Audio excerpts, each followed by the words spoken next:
I'm Bobby Baghead, your Baghead buddy, and you're listening to Baghead Radio, this season featuring Dragnet.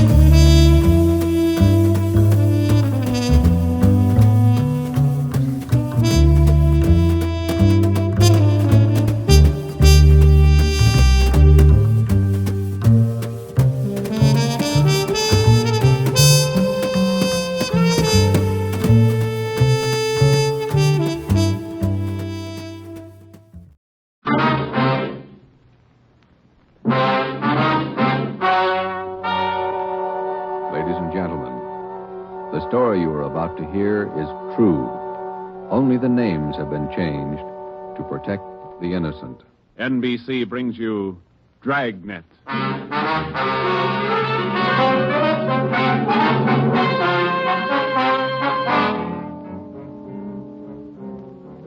You're a detective sergeant. You're assigned to homicide. Somewhere in the tangled web of your city, there's a killer on the loose. A young woman has been brutally murdered. The weapon, a steel bludgeon.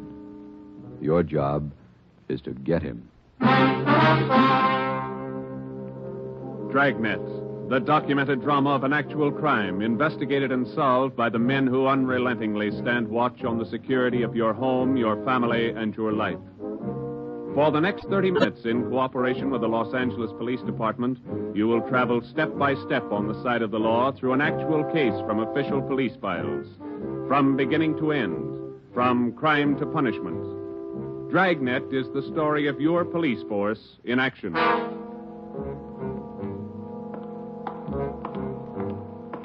It was Thursday, March 19th. It was foggy in Los Angeles. We were working the night watch out of homicide detail. My partner's Ben Romero. The boss is Ed Backstrand, chief of detectives. My name's Friday. It was 9:14 p.m. when I got to the old Central Jail building, third floor. The crime lab. Hi, Joe. Hi, coming, Lee. Just ran a spectrograph. What'd you find? The paint flake from the victim's head matches that paint on the hunk of pipe. Any prints? The pipe was clean, no latent prints. Well, that figured. Anything else? Got those blood test reports. A couple of slides for you to look at under the comparison mic. Mm-hmm. Thanks, Lee. Oh, hi, Joe. Didn't hear you come in. What's it look like, Ben? Well, here's the blood test reports. This one is blood found on the piece of pipe. Type A. This one's blood from the victim. Type A. They match. That's right, boys. Doesn't mean too much, though. Did you look at these slides under the microscope? No, not yet. Well, this is your clincher. Wait till I get the light. Okay, take a look. Mm-hmm. Got a make? Yeah, go ahead. Well, this slide here on the right, Mm-hmm. that's a slice of hair from the victim's head. On the other slide is hair found on the steel pipe. Yeah? She had wavy hair. Both specimens are flat. Same hair, Joe. You got anything on that piece of pipe, Lee? Nothing. Just ordinary steel pipe, 14 inches long. What else you got? The plaster impressions of those footprints we found by the body. Here they are. Crepe soles? Tennis shoes, new ones, size 9, good impression. Ground was soft. Man about 150 pounds, according to the length of stride, roughly about 5 feet 10 inches tall. Yeah, new shoes, all right. You can still read the manufacturer's label. That's right, made by the Sport King Company. Well, that's something to follow up. Yeah, sure, you could start with the tennis courts. Only about 1,000 or so in L.A. Maybe you'd rather track down the brand. These particular tennis shoes are the biggest sellers in the country. Yeah. Where'd you like to start, Minneapolis or Pullman, Washington? What about that glove? Yeah, you might look for a missing glove. Yeah. They go well with the shoes, just about as common. White cotton work gloves with a blue top. Here's the right glove. You find the left one. Blood on the glove? Type A. Well, that's good evidence, Jones, but where's the lead? Now, look, I don't ask you to pay my parking tickets. You want to see blow-ups? Okay. Right over here. Yeah. This is the vacant lot where they found the body. Yeah, that's right. Here's a close-up of her showing the location of the murder weapon, the glove, and the footprints relative to the position of the body. Looks as bad as yesterday. Sure did work her over, didn't it? The rest of these are morgue shots. Interested? No, I checked them this morning. Once is enough, Lee. Yeah, that winds it, boys. You want to go over the stuff in her purse again? You find anything more? No, nothing you haven't seen already. The usual. Makeup, comb, barrette. That's a hair clip. Mm-hmm. Few cheap stones in it. Loose change, a quarter, nickel, few pennies. Her ID card. Yeah. Helen Corday. 33 Naomi Place. Age 21. 21. That's not very old, is it, Lee? Not to die. No.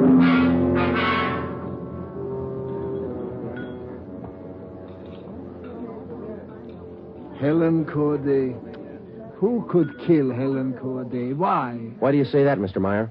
People kill for money. They kill for love. Helen Corday had none of these. No boyfriend? Not in here. No, she was a good worker. 5 different waitresses the union sends me 1 month. 5! Did the union send Helen to you? Oh, sure. All the girls come from the union, but none like Helen. Oh, she was sweet, honest, and courteous.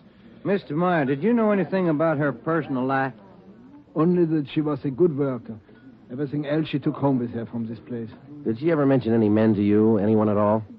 No gentleman, not one. No. How much money did she make here? I paid her $26.50 a week, every Tuesday. And not much salary for so much work, but the tips are very good here. Nice customers. Mm-hmm. Yeah, nice This her home address, 33 Naomi Place? 33 Naomi, yeah, that's right, yeah. Thank you very much, Mr. Meyer, for your time. I wonder what kind of a person does things like that. Who could kill Helen Corday? Everybody liked Helen. Helen Corday? I never liked her. Come on in the office, boys, where we can talk. Never liked her because I never knew her. You the head of the union? Just a steward. And I know most of the girls. This Corday girl, what's she look like? Small brunette, about 5'3". Here's a picture. Yeah. Pretty girl, wasn't she? Oh, sure. Placed her out at Otto's place. Nice little Dutch fella. Otto Meyer. That's right. He seemed to think quite a lot of her. Yeah, she was a fine worker. Oh, sure. Always right up on her dues. Paid all the assessments right on time. Thought you said you didn't know her. Well, not right off, I didn't, but when you showed me that picture there, placed her right away. You know anything about her personal life? Wait a minute. Why all these questions? Helen Corday was murdered last night. Oh. Who did it? You know anything about her personal life? Well, you can see my position, Sergeant. 1,200 girls. Check 'em in, check 'em out. Just names to me till I see a picture of 'em. You wouldn't know if she had any boyfriends here in the union? Waiters, busboy? That I wouldn't know. Like I tell you, Sergeant, I never knew Helen Corday. Sure, I knew Helen Corday. Gus plays a nice piano, huh, Sergeant? Yeah. I read about it in the paper this morning. How long you been selling pianos here at this place? About as long as I knew Helen. 3 years. How'd you find me? Helen's landlady, we talked to her yesterday. She told us you worked here at this piano store. Oh. It's funny, isn't it? What's funny? See Gus over there? That fellow demonstrating the piano? A few weeks ago, I made a deal with him to give Helen piano lessons. I figured it would help her with her singing lessons. Wanted to be a singer, you know.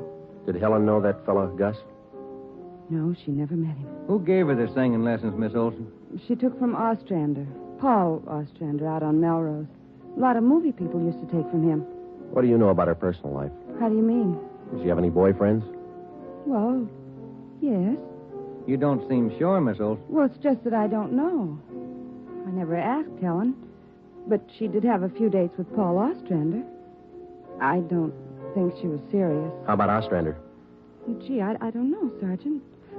I don't want to involve anybody. You want to help us find the killer, don't you? Well, yes, but if you're thinking Paul Ostrander did it, no. I'm sure he didn't kill her.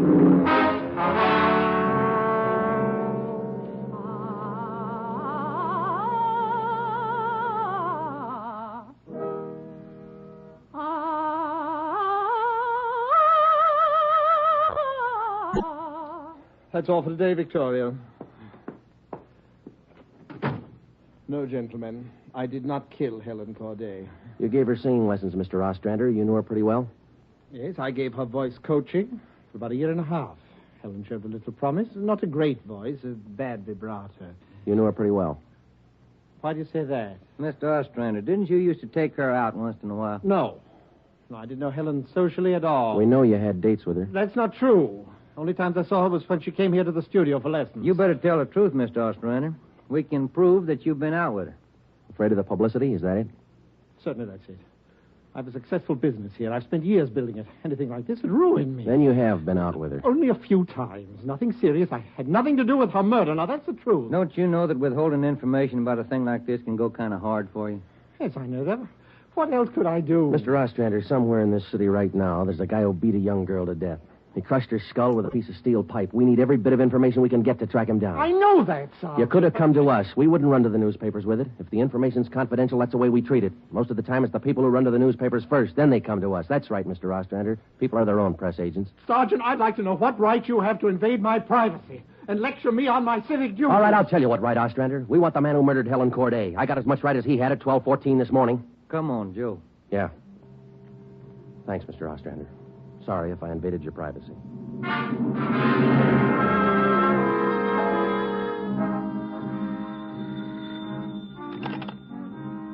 Chief of Detectives Office, Helen.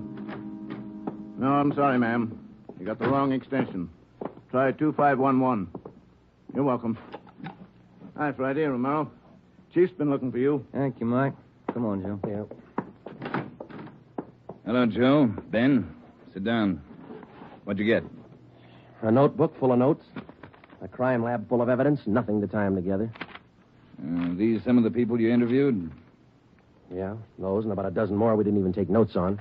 It's hard to figure, Skipper. Everybody seemed to like this girl. Helen Corday. No known relatives. Single, unattached girl, living all alone in the city. Few friends and no enemies. None we can find anyway. Are you satisfied that all the people you interviewed are in the clear? Well, if we're going to stick to the simple robbery motive, we are. The kind of money Helen Corday made wouldn't interest those people. How are you doing on the outside leads? Nothing. If we could just find one hole someplace, anything. All right, now look. You've got a lab full of evidence across the street. You've got a book full of names here. You've got the pieces. Now fit them together. They just don't add. Well, go over them and keep going over them until they do add. Anything from the informants? No, nothing so far. No tips on anybody that's been dough-heavy lately. Nobody shooting off their mouth. The guy we want won't advertise. Figures himself a pretty smooth operator. But he probably made a mistake somewhere along the line. We'll find it. Got a hot shot, Ed. Yeah? 3220 Casino. Woman, probable attack. All right, Friday. You and Ben run it down. We ran down the hotshot call for 3220 Casino. Turned out to be a typical dead-end lead. Her name was Mrs. Lillian Horn. For the past 5 years, Mr. Horn had been paid regularly on Wednesdays. He spent all day Thursday drinking up his paycheck and beating his wife. The call had no connection with the Corday murder. We made the usual call into communications. Unit 80K to Control 1, 80K to Control 1. Control 1 to 80K, go ahead. On that probable attack, 3220 Casino, code 4. 80K, roger. 80K to Control 1, KMA 367. That was the beginning. For the next 3 days, we followed up every lead and every call, but they were all blind. All units were alerted, and they had as much information on the killer of Helen Corday as we did. Ben and I cruised throughout the entire Central Division. We covered every probable call that might have some connection with the murder. Attention, Unit 41R. 1654 Swanson Terrace, a woman, victim of probable attack, code 3. Unit 41R. It didn't make any difference what the call was. If there was a possibility it might tie in with the Corday murder, we ran it down. We made it a 24-hour job. So far, if the killer made a mistake, we hadn't been able to find it. The Corday funeral was on Monday. They were all there. The girl's landlady, the voice teacher Ostrander, the girlfriend Marie Olson, the man from the union, and her boss Otto Meyer. But nobody else we hadn't checked. That was Monday afternoon. Monday night, we went back to the old routine, tracking calls during the night in the squad car, picking up small threads that led nowhere. 3 more days of the same thing. Thursday morning, 1 week after we found Helen Corday's body, we got an anonymous phone tip. I know who killed Helen Corday. His name's George Barlow. He lives at 418 White Oak Avenue. He used to date her up all the time. Get him and you've got the murderer. We checked George Barlow and about 10 others just like him. None of them knew Helen Corday. Saturday night, Ben and I were back in the squad car cruising the Central Division. Saturday night's a good night for robbery. By 10 p.m., we'd run down 4 various calls. 123, code 1. 123, roger. 12G, call your station. Unit 13R, 1254 Tower Road. A woman screaming. Investigate the trouble. Code 2. Let's handle that one, Ben. Yeah, okay. I'll notify communications. Unit 80K to Control 1. 80K to Control 1. Control 1 to Unit 80K. Go ahead. On your 1254 Tower Road call, we're in the vicinity. We will handle. 80K, roger. 80K to Control 1, KMA 367. Let's go, Ben. Control 1 to 13R. Disregard your last call. Handled by 80K. Yeah, it should be right about here. Oh, here it is. 1254. That man who tried to kill me is running down the street. Where? He's getting to that corner, see? He tried to kill me. Come on. Where'd he go, Joe? Turn right at the next corner. That's him up ahead. He's got a good lead on us. Hit the siren. He's gaining, Joe. Took a left at the next corner. Oh, he isn't going to stop. Close in as tight as you can, Ben. Down to the floor now. Swing out to the left a little. I'm going for his tires. Right. All right, that'll slow him down. Pull up on him. Yeah. All right, you. Keep both hands on that wheel and get over to the curb. Cover me, Joe. Right. Out of that car, mister. Shake him down. Hey, take it easy, will you? I haven't got a gun. Put the cuffs on him. Hey. Well, you boys work fast. What am I doing at the gas chamber? Just save that, mister. It's pretty rough treatment for speeding. All right, come on, you. Look, I got a right to know where you're taking me. What's the charge? We'll let the girl tell you. What girl? You just sit there and be quiet, huh? Oh, I know where you're going. The place back on Tower Road. Well, I asked to use the phone. The girl slammed the door in my face. I don't know what you cops are trying to prove. I just wanted to use the phone, that's all. I even tried to scare her a little. I told her I'd hit her over the head if she didn't let me use the phone. It's a laugh, huh? All right, you get out. Yeah, I suppose so. Get out. Hey. I got nothing to hide. That little girl's gonna lie. You know that, don't you? Who's there? Police officer. It's the man. That's him. He tried to kill me. His full name's Frank Philip Larson. They had no previous record. This the girl's report? Yeah, that's it, Skipper. Judy Scott. How old is she? He's 19. He's a babysitter. Real tough boy, isn't he? Forced his way into the house, beat her about the neck and arms. A tire iron. We found it in his car. Jones is running it through the crime lab. Asked her if she had any money. She told him no. Struck her again. Where's this Larson live? Hotel out near Santa Monica. He's a clothing salesman, Ed. Works for a big men's store, Burns and Company. According to the house book sales record, he bought a pair of tennis shoes 2 weeks ago. Weighs 158 pounds, 5 foot 11 inches. Tennis shoes are missing. They're not in his hotel room, and he's not wearing them. What else did you find? A rhinestone. You mean a pin? No, just a small loose stone recovered from the rug in Larson's room. Crime lab got it? Working on it now. Ed, I think we got the man who killed Helen Corday. A few scraps of circumstantial evidence and a hunch. That's not much to go on. Larson had gone after the little Scott girl with the tire iron. Wasn't much of a tie-in, but we had to be sure. All that day, we checked Frank Larson's alibi for the night of Helen Corday's murder. We interviewed the personnel manager at Burns and Company where he worked. We talked to all the clerks who knew him, the manager of the hotel where he lived. We found out everything we could about Frank Larson. And that night at 10 o'clock, we had the prisoner brought to the interrogation room. How are you, Larson?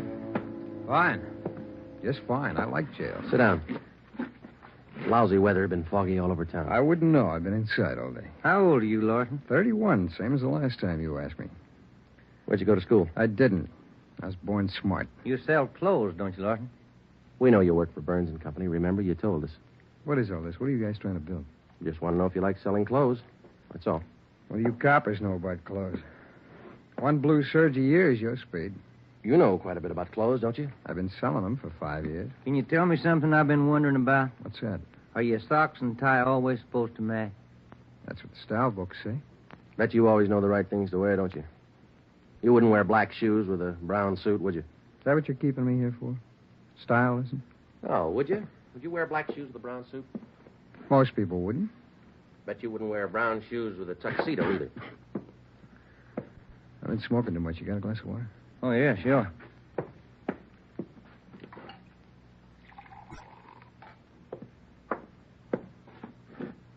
There you are, Larson. Thanks. That's good and cold. How about it? Would you ever wear brown shoes with a tux? Nobody would. That's a navy blue flannel you got on there, isn't it? Yeah. It's a good-looking suit.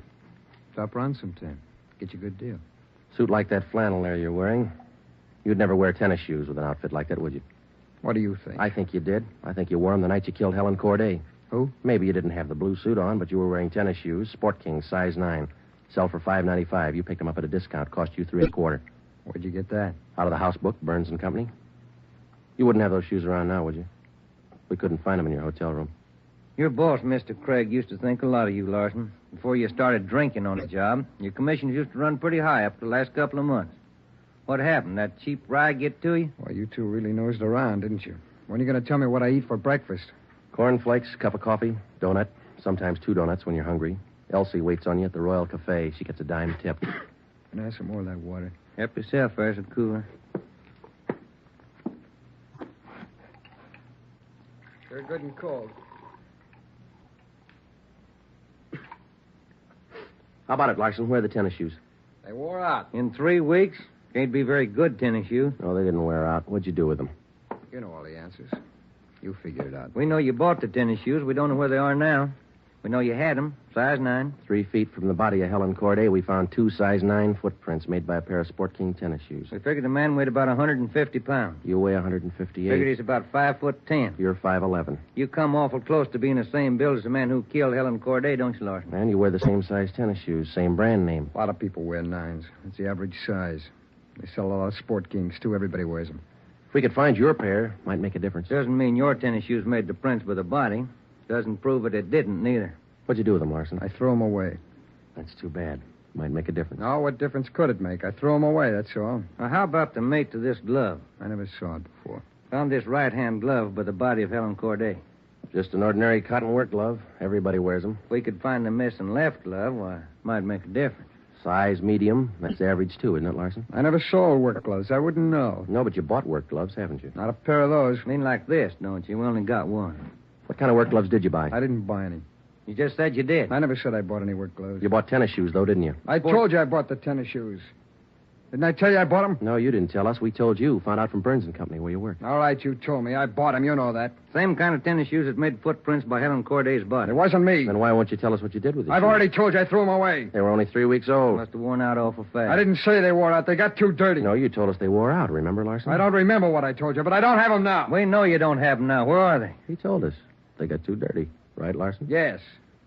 Yes, that's what I said. Anyhow, you haven't got them now. No, I haven't got them now. All right, now, just for the record, Larson, which was it? Did they get too dirty or did they wear out? Whatever I said before. You said both before, Larson. All right, I said both. You haven't got anything on me. We got that little Scott girl statement from last night. She says you tried to kill her. She's lying.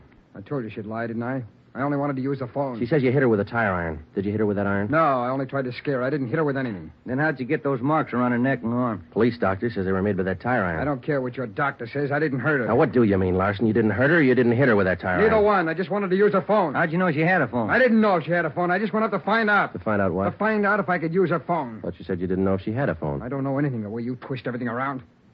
Sorry, Larson. We only want the truth. How about a cigarette? Yeah, I could use one. Here's the light. Larson, where were you Wednesday night, March 18th? How many times are you going to ask me that same question? Just want to make sure we got it right. I told you this morning. I went to a show. I got out about 11, had a beer, and I went home. What time did you get home? About 11:30. Did you stay home? I went to bed. What'd you see at the show? I never remember the names. You ought to try to remember this, and it's pretty important. No, it was a deluxe theater. It was Spencer Tracy and something. What was on when you walked in? The news. I never go in the middle of a picture. Neither do I. Spoils them for me. Yeah, that's right. The girl in the box office doesn't remember seeing you go in. She know. It was Keno night. There was a big crowd. Did you win anything? I never do. Anybody hit the jackpot? I don't remember. They give away a lot of money at those neighborhood theaters. I always remember who hits the jackpot. Well, all right, you do. I don't. Do you remember if anybody won the jackpot? I told you, no. Did they have a jackpot at that show? I guess they do. I don't know. You knew it was Keno night. You should know if they had a jackpot. Maybe they had a jackpot. I don't know. I went out for a smoke. You said the cartoon was on when you walked in. Why do you always twist what I say?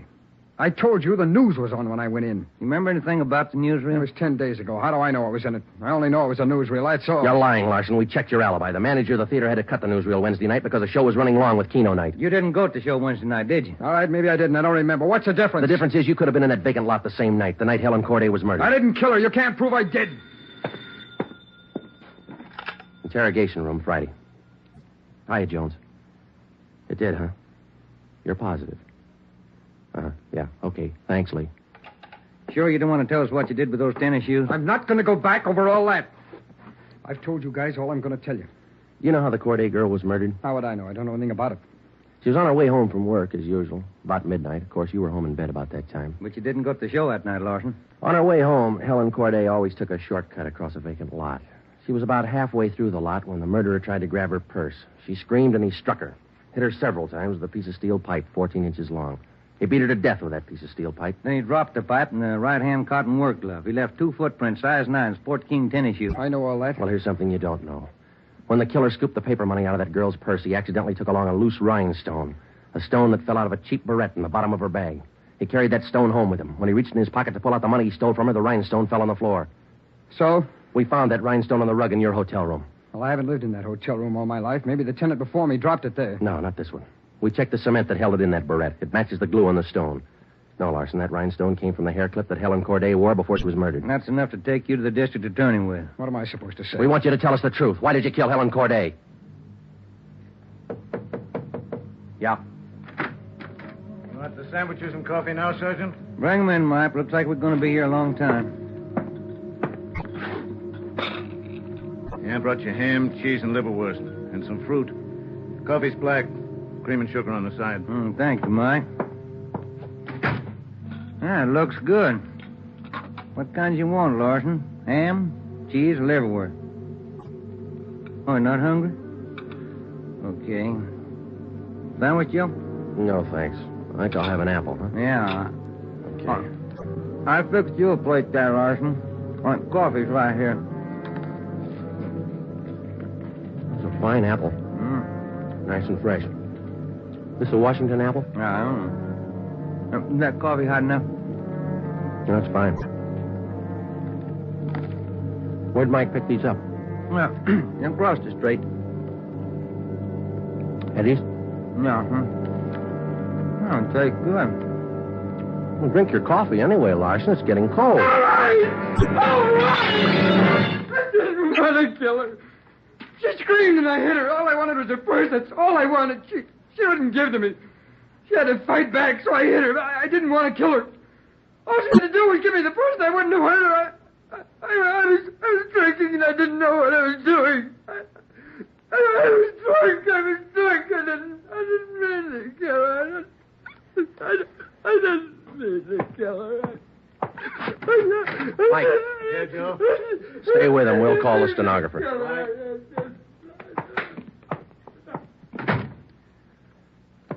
See you tomorrow, Joe. Good night. Yeah. Sour racket, huh?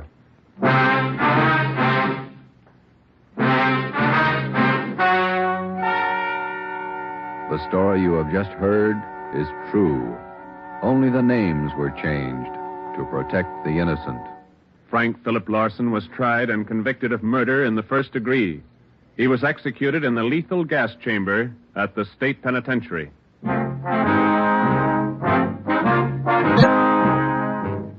You have just heard the fifth in a new series of authentic cases from official files. Technical advice for Dragnet is furnished by the Los Angeles Police Department. Tonight's program is dedicated to Police Officer Charles A. Brady of the Chicago, Illinois Police Department, who on the night of September 2nd, 1945, gave his life so that yours might be more secure.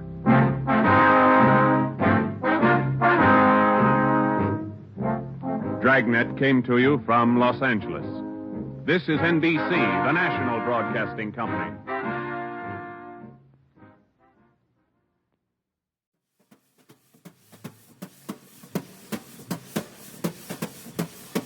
I'm Bobby Baghead, your Baghead buddy, and you've been watching Baghead Radio.